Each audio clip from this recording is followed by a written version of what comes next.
All right, we're back and we're going to talk about HIV. Okay, human immunodeficiency virus. Okay, what is that? Well, it's a retrovirus. A retrovirus is a virus that goes into it permeates your cells and it kicks out your RNA and starts churning out its own. And so it replicates in your body using your own system. Now, what it does is it attacks your immune system. And your immune system is kind of a tricky system because if your immune system is too active, if it's too good, you can be on that right side of that little spectrum I've got there, and you can actually develop autoimmunity where you start to attack your own body, and people with rheumatoid arthritis and other kinds of autoimmune diseases can attest that that's too much immunity. If you have a suppressed immune system, it's going to push you over towards the left side of this picture, and you're going to become vulnerable to infections that normally you would have been able to fight off. Where we want to be is in that sweet spot in the middle where we can fight off invaders but not fight ourselves. HIV pushes the sufferer closer and closer and closer to the end of the spectrum where they're going to be vulnerable to opportunistic infections. Things that are associated with HIV that are really, really rare unless you have a suppressed immune system are things like Kaposi sarcoma, which is what this man has in this picture. You can see those. It looks like bruises. Looks like maybe somebody had squeezed his nose really hard or something, but it's actually just ruptured blood vessels that are evidence that he's got a type of cancer growing in his skin, and it's infectious, and most people, if you were exposed to it, would fight it off, but if you have a suppressed immune system, then you become vulnerable. Another really common illness that's associated with HIV would be pneumocystis carinii pneumonia. So we just call it PCP, and it's a type of pneumonia that most people, if exposed to it, would fight it off and not even necessarily have more than just a regular cold, but a person with a suppressed immune system can actually die from it. So it's HIV has been associated with these rare things, or certain kinds of tuberculosis and things that made medical doctors aware that something was going on when they started seeing this uptick of these opportunistic infections. So let's talk about the background and the origins of HIV. There are a lot of myths about this, but the thing is, they think that probably what's called simian immunodeficiency virus was transferred from simians, monkeys, to humans. And, I've had students go, "What? Humans were having sex with monkeys?" No, no.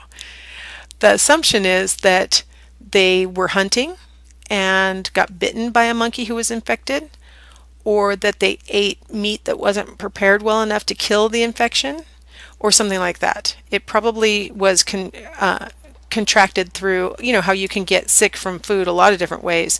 And so they think sometime in the 1800s was the first transference.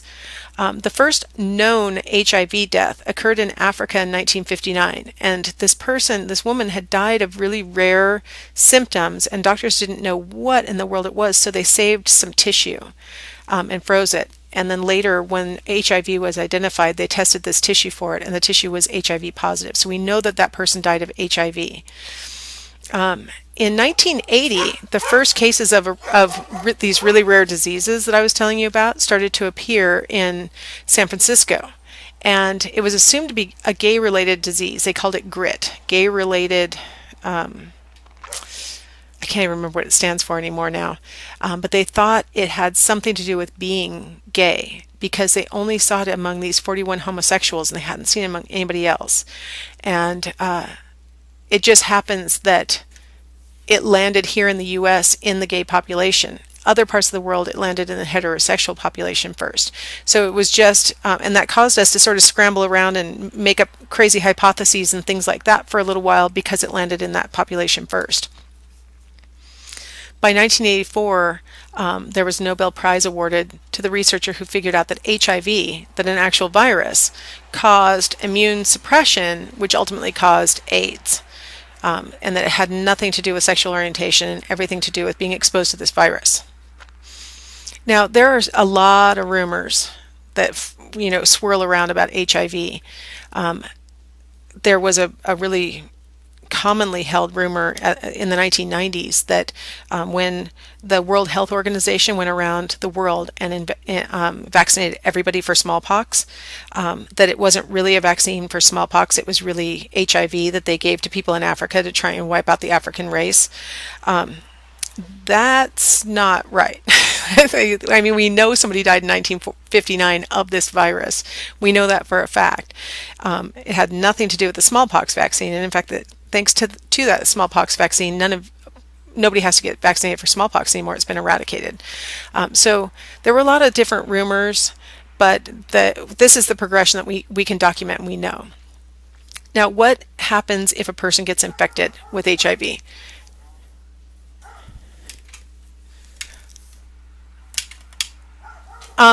Sorry, my dogs are barking. I wanted to find out for what. So there are 4 stages of infection. So first off, it's what we call acute HIV infection. Acute means it's happening right now. It's like you have symptoms and they are directly attributable to this infection. So that's going to include a sudden onset illness that's like mono. The difference between it and mono is that it really lasts only 10 to 14 days, whereas mono lasts 4 to 6 weeks. So it's a briefer illness, but it's a lot like mono. You get swollen lymph nodes, you get really, really, really tired, and it happens 2 to 8 weeks after infection. And so a lot of times people have no idea that it has anything to do with that unprotected sex that they had earlier or the needle that they shared. So 2 to 8 weeks after infection, you get this mono illness. It takes about 3 to 12 weeks, depending on a person's immune system, to start to generate antibodies to the infection. So somewhere 3 to 12 weeks later, we should be able to test you and establish the existence of HIV antibodies. So this is what we call acute infection. Then we go into the asymptomatic phase, where asymptomatic, no symptoms, right? But the thing is, you're still contagious. And the longer you are in this asymptomatic phase, the longer you're building up virus in your body. And so your bodily fluids, your semen or vaginal mucus and spit and other kinds of things start to accumulate more and more viral load in them. People can go years in this asymptomatic phase, which is what really scared us back in the 80s and 90s when, the idea that you have absolutely no idea that you're sick. There is no outward sign that your new partner might be sick. And they have this disease that then could be a death sentence. This can go on for years. So what kinds of behaviors are most likely associated with HIV infection? So on the left-hand side are the behaviors that research has been pretty conclusive that you're not going to get HIV. Now in the top left, if you're both HIV negative and you're both only having sex with each other, you're not going to get HIV no matter what sexual behaviors you engage in. On the bottom left, you have the things that you can do with anybody, and there's no way that you're going to contract HIV no matter what their status is. So, of course, not having sex with them. If you wait to have sex with them until you know their status, you can do massage, other kinds of fantasy work, dry kissing, no deep kissing, stuff like that. Absolutely not going to contract HIV. Now we start to move up a little bit. Mutual masturbation, deep mouth kissing. As long as there's no cuts or bleeding, your probability of catching HIV from those behaviors is really, really, really, really low. The viral load that's in saliva is very low, even if you have a person who's HIV positive. And if you don't have a herpes sore on your mouth or some kind of canker sore or some other kind of bleeding or something like that, there's really no entrance to your mucous membranes anyhow, and you don't keep saliva in your mouth that long. So I mean, really, and back in the day they thought you couldn't even hug people who were HIV positive. Now we know that you can have pretty intimate, way more than hugging, and you're probably not going to get HIV. Now, if you don't know whether your partner is HIV positive or negative, we call that an HIV status unknown. So if you don't even know, we know that those things in the middle box on the top are probably not going to get, no matter what their situation is, you're probably not going to get HIV from them. Now, if you go to the bottom, the second box in, protected anal sex, protected vaginal sex, oral intercourse with a latex condom on the penis, or with a latex dam over the vagina, you're probably not going to contract HIV from that partner, even if it turns out that they really are positive and you just didn't know that. Now you move one more box over, unprotected oral sex. If you don't have any cuts or bleeding gums, it's a sort of hit or miss whether you're likely to contract HIV from that. We don't really know. One more box over on the bottom, unprotected vaginal intercourse with an HIV positive partner. Now we're starting to get into the dangerous range. Now we're getting into that area where it's like, okay, you're really playing with fire now. Top right, if you're inconsistent in your condom use, whether you're having vaginal or anal intercourse, inconsistent condom use puts you in a really risky category. And then the highest risk is on the bottom right, and that's unprotected anal intercourse, and especially if you have an HIV positive partner who is the insertive partner. Because remember what I mentioned about anal intercourse in the previous chapter is that you run a risk of tearing the rectum, and that gives a perfect entrance for anything to get into your bloodstream. Also, the rectum is designed to be really super absorbent. That's like the last stage when the last bits of moisture and stuff are being absorbed out of the waste and stuff like that. And so if fluid is deposited into that last little bit of the rectum, into the colon, you're going to have, your body's going to be absorbing what's in it, and so through that mucous membrane, and so it really is a high risk behavior. I mention that because after really being super conscientious through the late 80s and into the 90s about condom use, gay men have started to take a little bit more laissez-faire attitude about using condoms when having anal sex, and even if they know that their partner's HIV positive, because they sort of feel like HIV has become a treatable disease, and it's treatable, but it's pretty hard and it's really expensive, and it's, again, with all these viral infections, the best thing you can do is avoid contracting it rather than trying to treat it afterwards. So people need to stop doing the unprotected anal sex, that's for sure. The probabilities of infection, here are your percentages. And so let's go down to the very bottom where we're at the riskiest behavior, which is anal sex. And if you have an insertive partner who is circumcised, you have a lower risk of contracting HIV than if you have an insertive partner who is uncircumcised. And then we have the receptive partner's risk if the insertive partner does not ejaculate versus the receptive partner's risk if the insertive partner does ejaculate. So you can see that the risk is a lot higher if ejaculation occurs because HIV is held in the semen, in the bodily fluids. So you have a much higher risk if you have an uncircumcised insertive partner who ejaculates. So risky behavior, it should be done with a condom. If we look at vaginal sex, you see a significant difference between high-income countries and low-income countries, and it's one of the things that's going on right now with HIV is a recognition that low-income countries oftentimes don't use or advocate or can afford condoms. I'm not sure which of those three things is the most important factor. Don't know about, don't use, don't believe in, can't afford. I don't know which it is. But lower condom use, and high-income countries have had better information campaigns. And so people perceive themselves to be at more risk. And so you see lower odds of transference. So risk to female with an HIV positive male partner is the first grouping, and then we've got risk to the male with an HIV positive female partner. And so you'll notice that the risk to a female is twice as high as the risk is to a male. And that's sort of that biological unfairness, that females are more likely to be the recipients of the bodily fluids, and then they hold those bodily fluids in their mucous membranes where they have an opportunity to absorb them and be infected. So kind of unfair economically and kind of unfair, sex-based.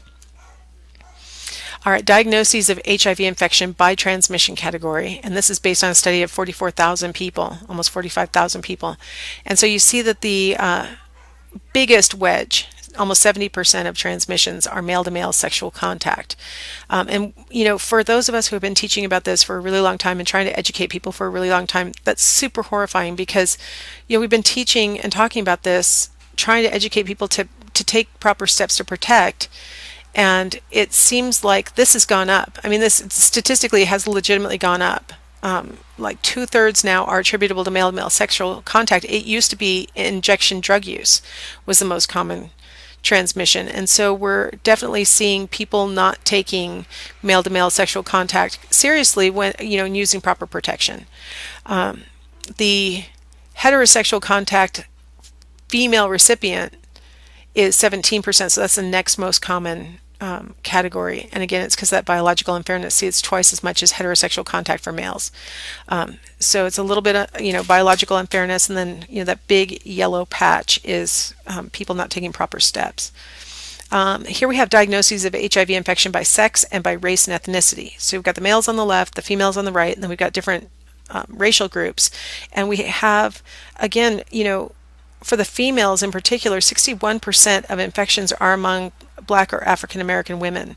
And so we have sort of a racial divide where we have a group of people who are probably being exposed to partners who maybe are having sex with men and the women don't know that, or who are IV drug users, or other factors being piled on together, and then probably not using condoms. There are different groups who don't really want to use condoms, and so they're really resistant. And so you see that, Black and African American women are accounting for 61%, whereas 18% and 18% for white and Hispanic Latino. Very low transmission rates for American Indian, Asian, and people who declare themselves to be multiple race. Very low rates for them. So we have these three main categories of people who are being exposed in the females. The males, it's a little closer to, kind of closer to equal, 26 versus 29 versus 40. It's not quite as dramatic as it is for the females, that such a preponderance of Black and African American among the women, and there are many more infections among Black African American men than among the other two racial groups, but not quite as much disparity. And that might be, again, that biological unfairness where men, no matter what they're doing, have a little bit, have like half the risk of contracting if they're having heterosexual sex. Rates of diagnoses, again, we have a nice map of the country, but this one I got from the CDC, not just a crazy one I downloaded off the internet for those other, sort of entertainment purposes.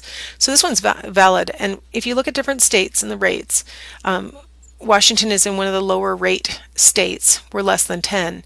But among those lower rate states, we're, kind of mid to higher level, right? We're at 7.7. You got Colorado, who's higher than us, and New Mexico, that's higher than us, still in the low rate state. And then you got, I don't know my Midwestern states, but I think that's Missouri, that's 9.9.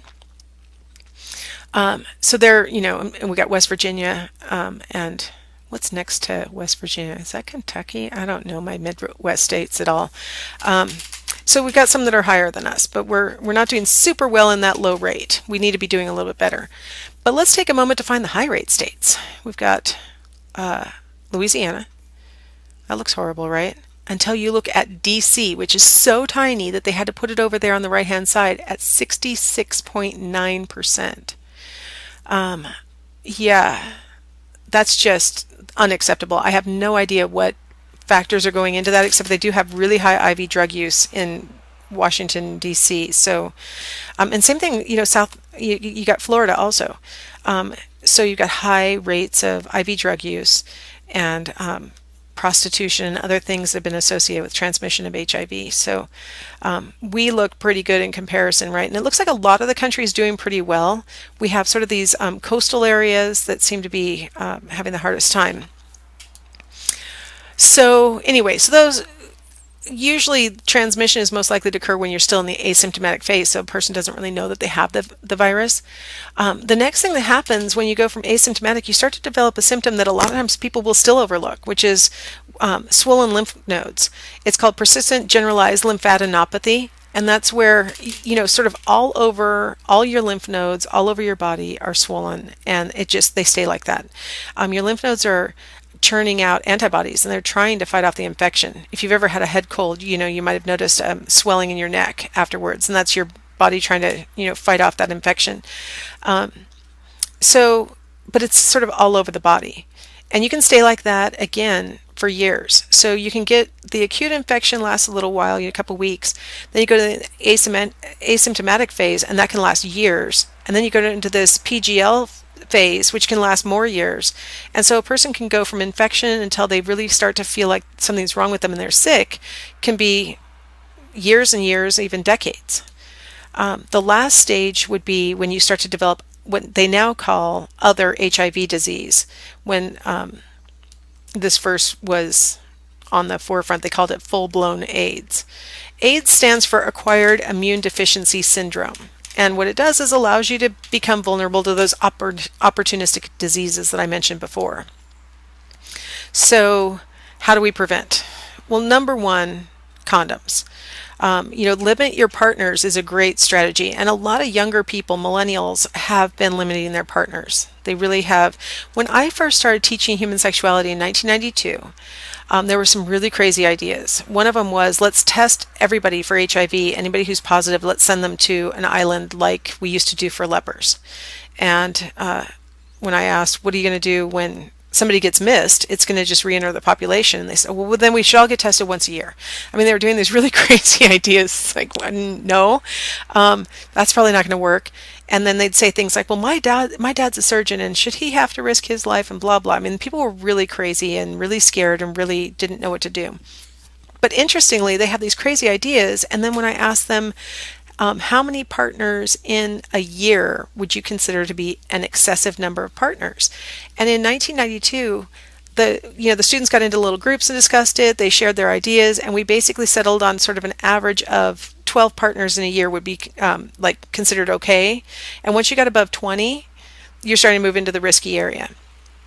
When I ask my students today that same question, nobody ever even remotely suggests 12 as a reasonable number. A lot of my students settle on like 1 in a year. That seems like enough, right? I mean, you're like, people are a lot more likely to limit their partners today than they had been, 25 years ago. And then, of course, condom use. Condoms have become just sort of like a normal part of sexual behavior in couples these days. So you can definitely use a condom without being judged to be promiscuous by a potential partner. Everybody seems to know that it's a way to protect all of us. And then you can actually, if you know that your partner has, that their status is positive, you can take PrEP, which is a medication that you can take that boosts your ability to resist the infection. Now, it's expensive. It has side effects. So it's not like easy. It's not, people should not be thinking to themselves, well, I'll just take that. It's not like taking a birth control pill, which had a bunch of side effects too. It's got others, and it's really expensive. So, and you have to go get your blood tested all the time, make sure you still haven't contracted it. And but it is an option. And if you're in love with a partner who is HIV positive, you absolutely have this option. Diagnosis. How do we find out whether a person's HIV positive? Well, there are the fastest, simplest, least expensive tests are tests that measure antibodies. So usually that's, if you were to go, let's say, to public health and get an HIV test, they would give you a test that measures for antibodies. If it comes back positive, they'll usually follow up with a viral RNA test, because there are false positives where a person will be told that they have HIV and it turns out they really don't. So if you have a positive, they'll usually follow up with a more expensive viral RNA test that actually tests your blood for the actual virus rather than just for your antibodies to the virus. The thing with the antibody test is that you might get false negatives for up to 6 months after exposure. And so receiving one negative test usually will be followed with the advice to come back again in 3 months and get another test, just to make sure that you really are negative if you've had an unprotected sex or a condom failure or something like that. And then how do we treat? I've just got a list of stuff that is now available for treating HIV to keep it at bay. None of these will eliminate HIV from an infected body. The problem with HIV is that the virus enters your cells, kicks out your RNA, and starts using your machinery to make its own duplicates. So we can't kill the virus that's in your own cells without killing you. So what we do is kill the virus that's in the bloodstream, and we try and inhibit the ability of the virus to get into new body cells so that at least it can't make more of itself. and can really slow the progression of the disease. If you've ever wondered, well, I mean, Magic Johnson has been HIV positive for 25 years now. He's fine. How'd he do it? Well, he was on the forefront. I mean, it never hurts to be healthy when you get infected. I mean, the man was about as healthy as a person can get, aside from having HIV. They caught it really early because he was getting like his annual physical. They caught it really early. And then they've been trying out these drugs as they come on the market that have been working really well to lower his viral load to the point where when they do an RNA test, they can't find any virus in him as long as he's on his medicine. But he does what a lot of people do. He says, sometimes I wonder if maybe I really don't have it anymore, and so I'll go off my medication, and then the viral load starts to come back. And he really shouldn't be doing that, because during that little tester phase, he's giving that virus an opportunity to colonize new cells and have a bigger platform for replicating itself. So he needs to be taking his medication. But why does he stop? It has side effects and other things that he doesn't, it's hard to live on these things. They're really, really expensive. And so a person should not at all take it lightly that, well, I can just take the medication. I mean, they're so effective these days. It's not, one should focus on prevention rather than treatment once they have it. Just do the best that you can to make sure that you don't catch it is the goal. All right, well, enough on HIV. Let's switch gears, and we'll come back in the next section and we'll talk about bacterial infections.